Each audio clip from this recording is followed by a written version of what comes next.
All right, everyone. Welcome to the book festival and welcome to New College. My name is Dr. Shadaab Rahemtulla, and I am a senior lecturer in Islamic Studies at the School of Divinity. I'd like to start with a note of gratitude and some housekeeping points. This session is co-sponsored by the Al-Walid Center for the Study of Islam in the Contemporary World, and I want to start by giving my sincere thanks to Tom Leah and Professor Frederic Volpe for Al-Walid's support. A couple of housekeeping points. This session is being recorded, so please turn off your phones. And in the case of a fire, I would ask you to calmly walk towards that door, head down the stairs, and out towards the exit. I am delighted and I am honored to be welcoming Ziauddin Sardar to the University of Edinburgh. When putting together this introduction, I was at a real loss in terms of how to introduce this person. In a nutshell, Ziauddin Sardar is arguably the leading Muslim public intellectual in the UK. He is an incredibly versatile and engaging scholar with a prolific and wide-ranging output. Over the course of his career, he has written and edited over 50 books. These books range across the fields of contemporary Islamic studies, British Muslim history, cultural theory and cultural criticism, science and society, and future studies. I'm a liberation theologian in Islam, and I'm a huge fan of his book, Reading the Quran, The Contemporary Relevance of the Sacred Text of Islam, and this was published by Oxford University Press in 2011. Such is the diversity of his intellectual output. Ziauddin Sardar is also a journalist and a broadcaster and has worked extensively with The Guardian and BBC Channel 4. But today, I don't want to have a formal interview with Ziauddin Sardar, with the phenomenon of Ziauddin Sardar. I want to have an informal conversation with Zia. And I'm going to refer to him as Zia for the rest of the evening. So I want to have a conversation with the human being behind the phenomenon. Zia has written a number of memoirs, and we're going to discuss his most recent memoir titled A Person of Pakistani Origins. After our discussion, we'll open up the floor for Q&A, and you're most welcome to pose questions to Zia on his memoir. And you are equally welcome to pose the big, heavy academic questions to Ziauddin Sardar, whether in terms of cultural theory, criticism, critical Islamic thought, science, and information technology. I assure you, both Zia and Ziauddin Sardar will be present during the Q&A, and you're going to have plenty of space to ask him questions. But for the time being, please join me in welcoming Zia and only Zia to New College. Thank you very much. Thank you.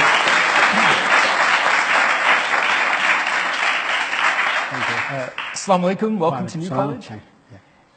I want to start with a question about your memoirs and how they relate to each other. So you have written 3 major autobiographical accounts. Desperately Seeking Paradise, Journeys of a Skeptical Muslim, and this came out about 20 years ago. Balti Britain, A Provocative Journey Through Asian Britain, and this came out about 15 years ago. And your most recent memoir on the topic of today's discussion, A Person of Pakistani Origins. Could you tell us a bit about how these 3 memoirs relate to each other and reveal different fragments of your wider story? You know, Shadaab, when your mother came to that small room and you introduced her to one of your colleagues as Mahfooza, I was shocked. I was shocked because in the Desi Pakistani culture, you never actually take the name of those who are elder than you. They always have, so my mother was always known as Mamsi, right? And everybody, my extended family, which runs to about 50, 60 people in Pakistan and also in America, Canada, all over the place, they all call her Mamsi. So we have, they are already right at the beginning, the number of, if you like, over selves. So there's me, Zia, there's me, Ziauddin Sardar, very formal. There's me, a Pakistani guy who grew up in Hackney. There's me who tries not to call himself an Islamic scholar because I don't believe that I am, but I am a thinker who happens to be Muslim. So there's me, who's a futurist, who's been working in future studies for the last 40 years. So I have different selves in a sense. And almost everybody here has multiple selves. We are not just single, whatever we are defined as. We always have multiple selves. And you know the classic thing, know thyself, that assumes that there is only one self. In contemporary times, to know yourself, to know oneself, one has to really explore all the different selves that there are. So Desperately Seeking Paradise is me as a young Muslim intellectual traveling around the world. It just so happens I am at the right place at the right time. So I'm there with the Iranian Revolution. I am there when President Ziauddin is introducing Islamization in Pakistan. I'm there when multiculturalism or liberal Islam is being introduced in Malaysia, and so on and so forth. So that's basically, and I engage with various thinkers and scholars. I wrote it deliberately as though it was a novel, but it's not. It's actually an autobiography. And virtually everybody mentioned in the book, with the exception of 3 or 4 people, is still alive. So I was giving a talk in Glasgow about a couple of years ago, and the book begins with a Pakistani friend, Tablighi Jamaat friend, who was a dentist, and I say, this is how the book begins, and the guy got up and said, it's me. And I went out a bit further down and introduced another character, and somebody else stood up and said, oh, Zia, that's me, you haven't recognized me, I'm much older now. Right? So people are still alive in that sense. There was I think about a few years after the book came out, there was a Dubai art exhibition, and the Pakistani Pavilion gave the book to 7 artists to do interpretive art. So when I got there, I said, this exhibition is based on Ziauddin Sardar's novel, Desperately Seeking Paradise, when in fact it's not a novel, but it's written like a novel. Balti Britain is my side of the Asian side. So you don't find much Islam in Balti Britain. It's all about me being an Asian in a sense. How I grew up as an Asian in Hackney, racism I faced, how I actually explored the history of my own. So I discovered, for example, that I'm not just Pakistani or British, but in fact I have a very strong connection with Britishness, because my grandfather defied the whole family and joined the British Army and became a lieutenant and fought in the Boxer Rebellion, and then also in Afghanistan, right? But he was treated very badly, which I also point out in the book. So that's like that. But I was going to write another one, and that was essentially my adventures as a futurist. How when you try and forecast or predict the future, you constantly get it wrong. It sometimes can be very funny. By the way, Desperately Seeking Paradise has been described as the funniest book on Islam you'll ever read. and it has some very laugh out loud anecdotes in it. I was going to write an intellectual kind of biography as a futurist, but something else happened in between.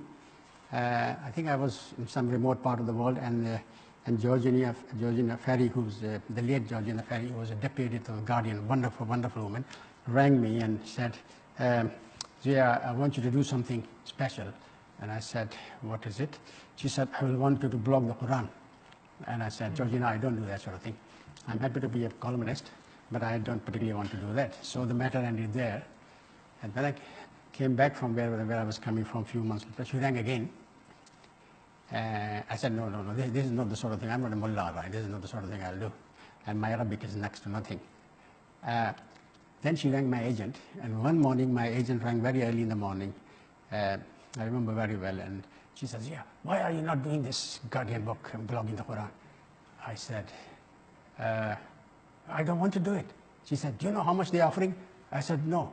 She said, I said, how much? She mentioned the figure. I said, I'll do it. So I did blogging. So that took a long time because the blogging of Quran was 1 year, but to turn it into a proper book took another 3 years. Yeah, to really transfer it into something that lasts, because blogs are not really in that sense.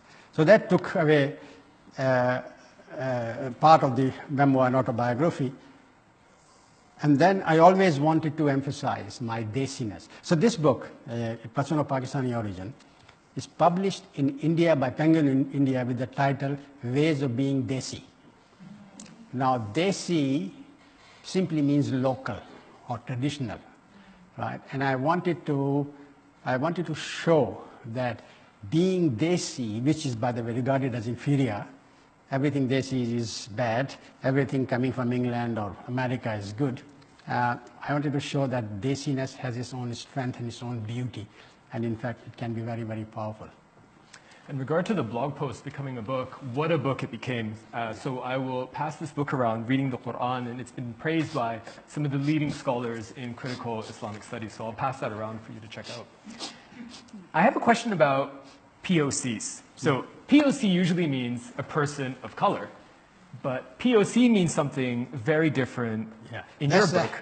It's Pakistan origin card, right? So I have a love-hate relationship with Pakistan. Okay, let's be honest. Okay, sometimes I love it and sometimes I hate it. So I realize I hate Pakistan at a very specific moment in history, when Nawaz Sharif was the first, his first term as a prime minister.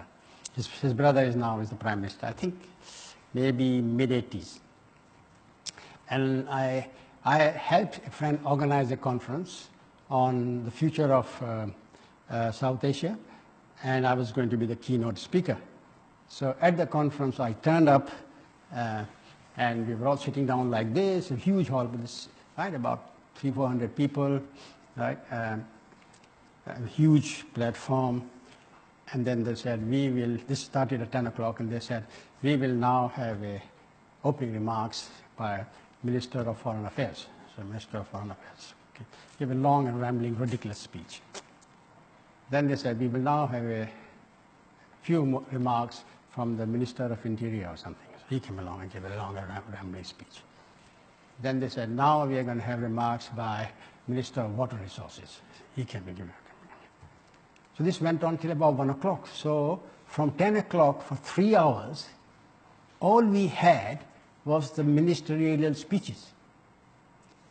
And 1 o'clock was lunch, and by the time 1 o'clock, my turn came, the audience was furious, and I was very, very angry. I was just fuming, right?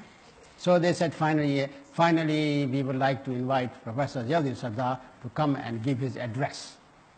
So I got up, and I went to the podium, and I said, my address is 9 Hilsey Street, London, East 9, 6HU, United Kingdom. And I came down and sat down. It was a riot. I mean, people just, apart from busting out in laughter, they were just completely riot. And then in anger, and everybody wants to go for lunch anyway, in anger I went back to my room. Literally, I come in, got to my room, I thought I have a glass of water.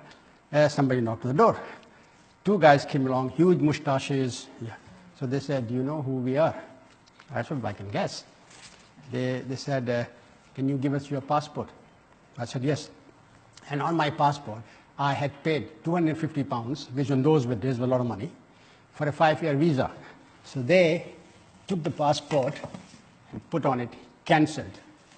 And I kind of reproduced that cancelled passport in the book. Cancelled. And they said, you have 24 hours to get out of Pakistan. So I left. So that's the beginning of the problem is that Pakistan is a wonderful place as a human society, but it's also a failed state. It's got colonial legacy, our laws are colonial laws, right? The bureaucracy is entrenched, it's a very colonial type bureaucracy. But worst of all, Pakistan is essentially a state captured by the army. And the Pakistani army is not just an army, it is also a corporation. It is a huge mega business corporation, right? And Pakistan will always be a failed state as long as the Pakistani army does not go back to the barracks and does not disassociate itself from business, and actually becomes an army rather than corporation. Yeah. So that's the problem. But the people, and what I wanted to do with a person of Pakistani origin is to show how absolutely fantastic the people of Pakistan are. You know, I mean, like for example, that essay on Ibn Safi BA. Now, Ibn Safi, and the BA was part of his name, so you couldn't say Ibn Safi, you had to say Ibn Safi BA.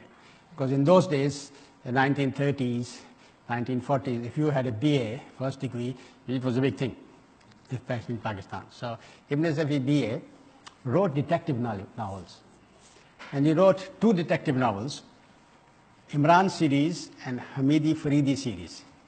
And Imran series came out one month, and Hamidi Faridi series came out the next month. So he wrote 6 Imran series novels, and he wrote 6 Hamidi Faridi novels every year. And these were, so this was basically, Imran was a kind of James Bond before James Bond. Right? But unlike James Bond, he was not a misogynist. He was, in fact, there is no sex in his novel. And one of his kind of arch villain in the book is, in fact, a Chinese, suppose, kung fu expert who sometimes outfoxes him and then lives to appear in the next novel. And the novels always start in the same way. They're written to a formula. They start in the same way. Something is happening, right? So you see people, maybe somebody's planting a bomb in a restaurant like that, and there is another guy who is always an idiot, and he's maybe trying to change a tire. And he's never changed the tire before, so he's messing it all about and all that.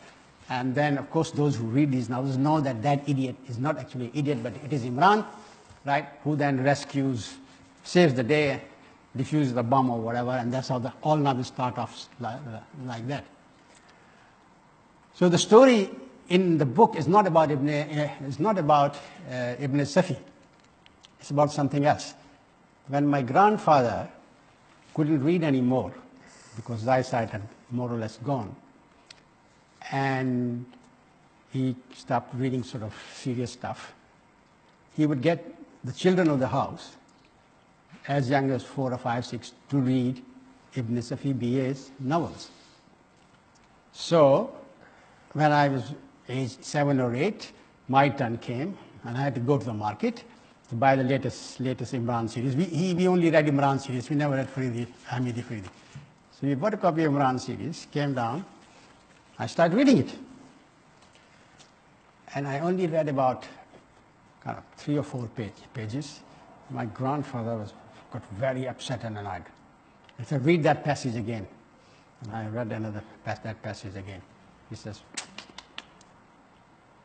this is a fake novel. This is not Ibn Safi. What have you bought? I said, it says Ibn Safi BA here on the. He says, no. He says, I know who wrote that.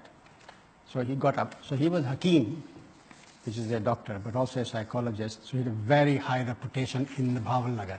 So when he got up and he was angry, half the town walked with him. And he eventually got to a place and he knocked on the door, on the window, and a man with little dhoti and totally naked from the top put his head out and said, Hakim Saab, is everything all right? You seem to be a bit angry today. Hakim Saab said, how many times I have told you not to fake Ibn Safi novels. But if you have to fake Ibn Safi novels, you should know that Imran never drinks tea. He always drinks coffee. Right? And if you say he drinks tea in the first 3 or 4 pages, right, people will guess. Why don't you, if you have to make fake things, make Shakespeare novels, or try some European novels. Maybe you can get away with it. So you have 3 things here. You have Ibn Safi, who is a fantastic individual. In the end of his life, he kind of had to go into the asylum because he couldn't keep up with the prolific output that he had. Then you had how these people like my grandfather actually read these novels, right, and what they see them. And they read them in such detail that they know exactly what is happening because they're written to formula.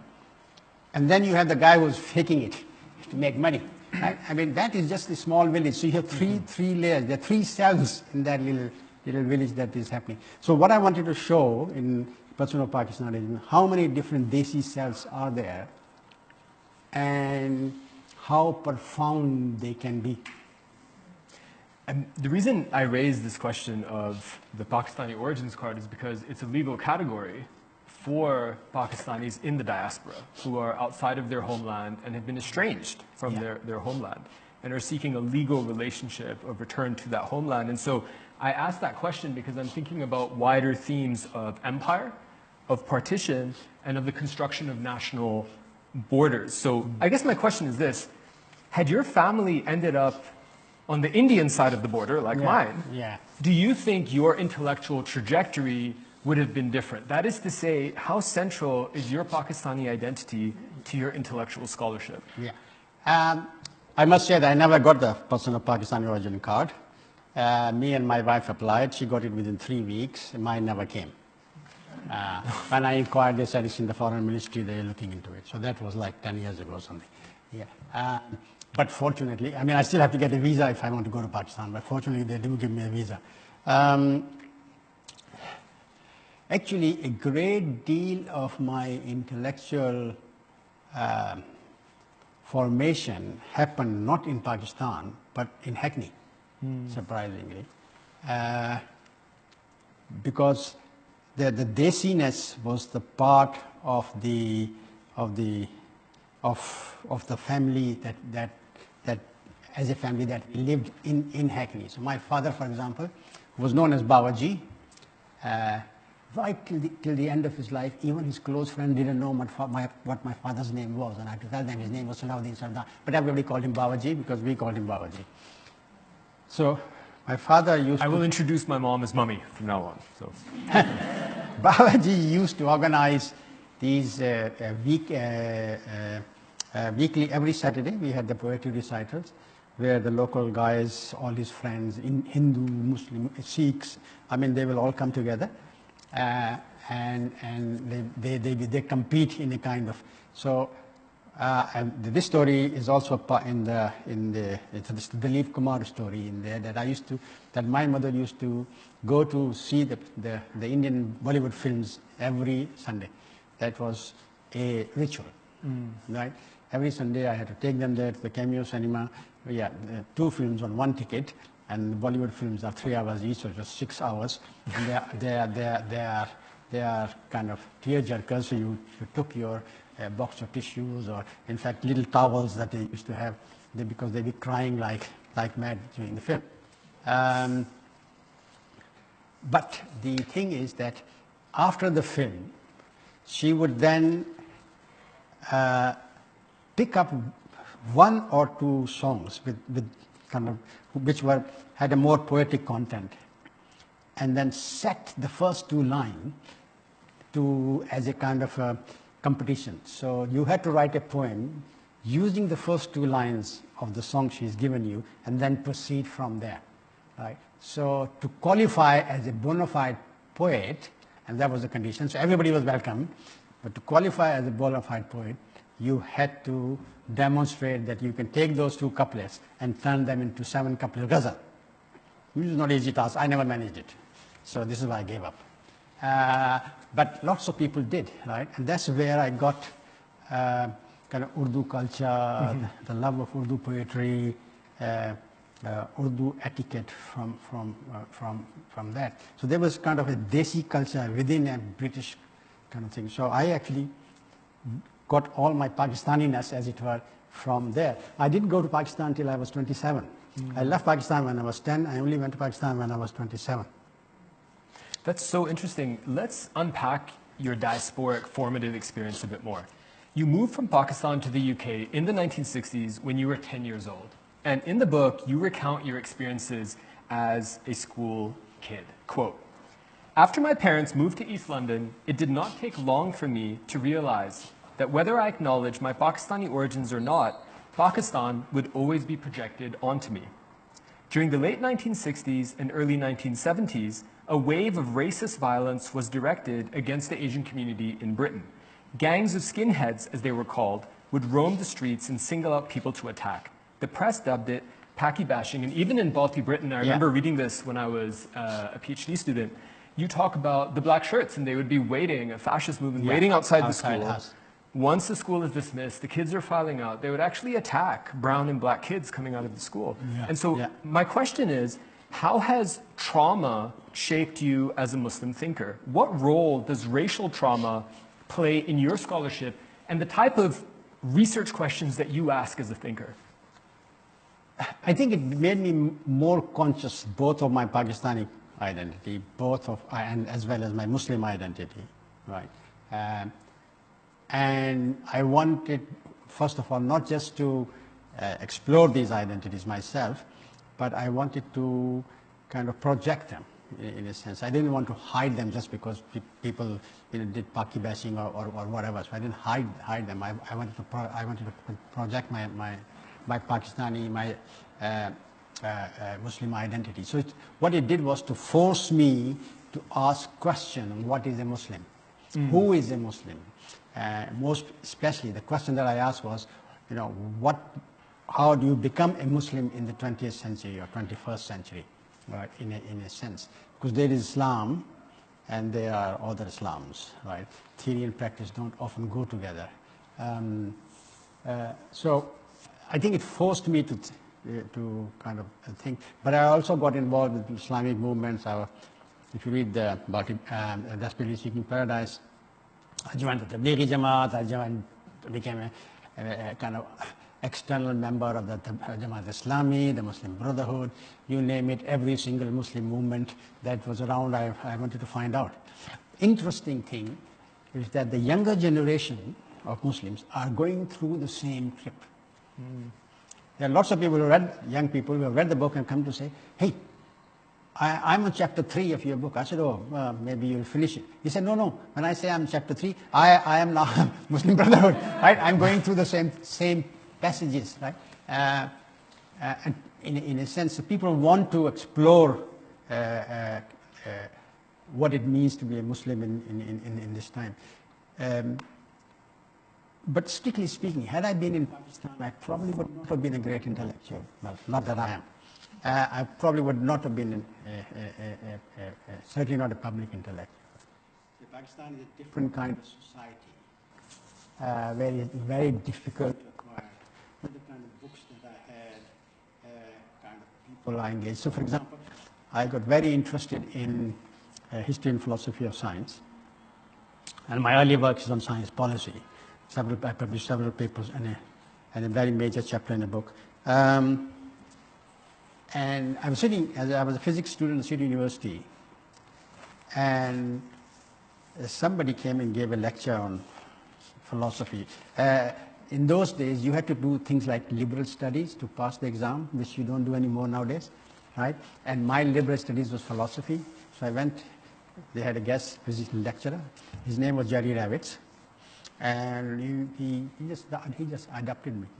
I mean, called me lad throughout his life. He's now almost 88 or 89. And we had this incredible relationship for the last 40, 50, 60 years, where he's really mentored me. He's a philosopher, historian of science, specialized in mathematics, has made very major contribution. In those days, he had published a book called Scientific Knowledge and Social Problems, which is regarded as a classic study. So he just took, and he was General Secretary of a thing called Council for Science and Society. So I just made me a kind of assistant there and just mentored me and said, read this book, read that book, read this paper. When a new paper will come, he will actually photocopy and give it to me, right? In a sense. So he kind of gave me a very thorough grounding in history and philosophy of science, which I would not have had in Pakistan, right? In a sense. So and also my future stuff is all from, not so much from Britain, but from United States, Europe, and other parts of the world. So had I just remained in Pakistan, I would have been not as multifaceted as I am. I mean, I can write in 6 different styles, right? Which not many people can do. And I have expertise in at least half a dozen fields, with published stuff, thoroughly published stuff, not just 1 or 2 papers. So all that is, I think, possible. And one great thing, one thing that has contributed more than anything else to what I am today, the grant system. Not just that I got a grant to do my first degree, second degree, PhD, what have you. I was also given sums of money to live by. We were very, very poor. My family was exceptionally poor. They couldn't afford. I mean, I went to City University because it was the closest university to my house. And my mother said, all I can give you is half a crown a week, right? So I could walk there for 40 minutes. That's why I went to City University, not because I had a great love for the place. But had I not got the grant, I would not have done that. So that has contributed. So I have to appreciate that Britain has made me as much as anything else. So if I hear you correctly, the experience of racial exclusion led to a religious awakening, but that was actually a very complex and nuanced process where you were exposed to different Islams. Yeah. And it was also the resources available to you in a particular place in the global north that allowed you to then develop those ideas. Yeah, yeah. I think that there is no better resource than an individual person. You learn more from a person, who mentors you than by any. I mean, I have learned more from just sitting. Much of my classical Islamic knowledge comes from a man called Jafar Sheikh Idris, who was a Sudanese scholar. We just met him when we were young, and he would just take us through classic texts. Here's Yahya al-Muddin, here's Ibn Rushd, here's al-Bruni, right? And we'll just read through, right? So individuals who mentor, right, and nurse and nourish young people are what we need. And I'm very, very grateful to a number of people who took me under their wings and taught me what I know. You mentioned the next generation of Muslims and young Muslims. Racism is often talked about in the past tense as something that is in the past and therefore over. That's the assumption that's made. And I wanted to ask a question about the contemporary British landscape. In 2024, to what extent has the situation changed? How have the problems facing British Muslims transformed since the 60s and the 70s? In a big way, right? The more things change, the more they stay the same. Many things have changed. In the 60s and the 70s, the Muslims were considered the most law-abiding community in Britain, till the Rushdie affair.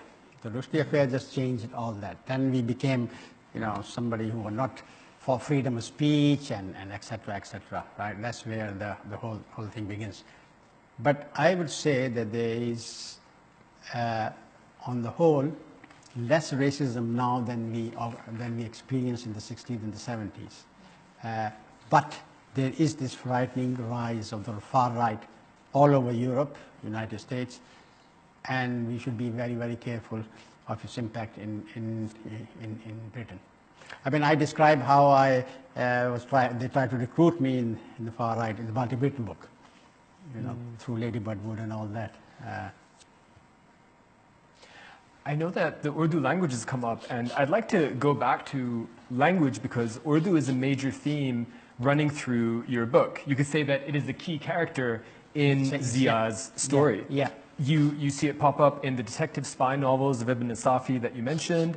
It comes up in the poetry recitals that you've participated in, and it also comes up in your love for classical Indian cinema. And one of my favorite chapters in this book is the chapter on your relationship, your intellectual and emotional relationship with Dilip Kumar, who is one of the greatest Indian actors of the 1950s and 1960s.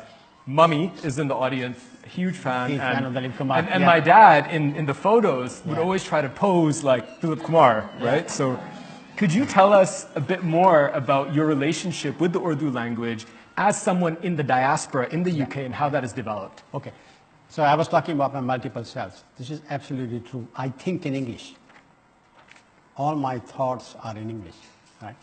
But I feel in Urdu, right? So I can read Wordsworth, I can read, great English poets, appreciate them. But one verse, say from Mir Taqi Mir, देख तू दिल के जान से उठता है, ये दुआ सा कहाँ से उठता है, will grip me like that, right? And my lips will start shivering. That's just one couplet, right?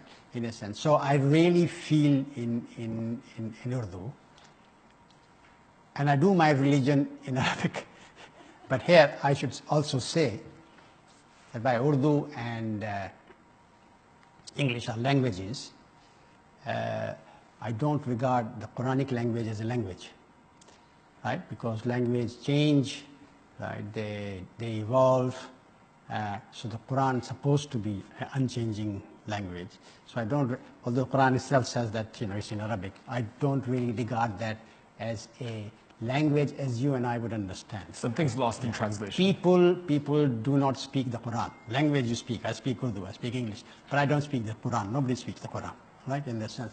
So it's a very specifically, and I believe that you can only praise God.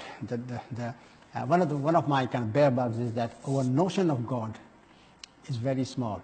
The Islamic, Muslim notion, the Christian notion, the Jewish notion, right? We can try to humanize God in that sense. And I believe you cannot praise God except in his own language, because his eminence, his majesty is so much that whatever I say in Urdu and English doesn't really make sense. It is only by using his words that I can praise him. So that's where Arabic comes in for me. So you think in English, you feel in Urdu, and you pray in Arabic. What language do you dream in? That's a very interesting question. Yeah, what language I dream? Most of my dreams, and then there are quite a few of them, there is no dialogue in them, right? So I dream in silence, right? And I have in many, in various segments of my life, I've said I want to leave the city and go off. So in fact, I went and lived in the national forest in Malaysia, thinking it will be very quiet. But my God, it was the most noisy place in the world. It was absolutely quank, quank, pee, pee. Every kind of animal was here. So it was not. It was not. It is very. And then of course, wherever you go, you get music, right, which I hate. And the voices in the lift are appalling.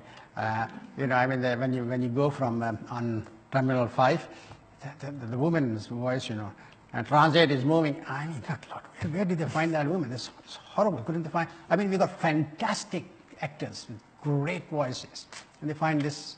I don't know. So when you come off all tired, you're kind of shocked by this kind of piercing voice, which is telling you to get in the train and stand still or whatever. So, I mean, in a sense, for me, it's not just language that is important, but silence is also important. And it is very, very difficult to find genuine silence. I'm not into meditation, by the way, or I do not believe this well-being thing, the camp, all this kind of huge thing. I think inner reflection is something that you do yourself consciously and in a personal way, and you can do that even in a crowd. You don't have to be isolated.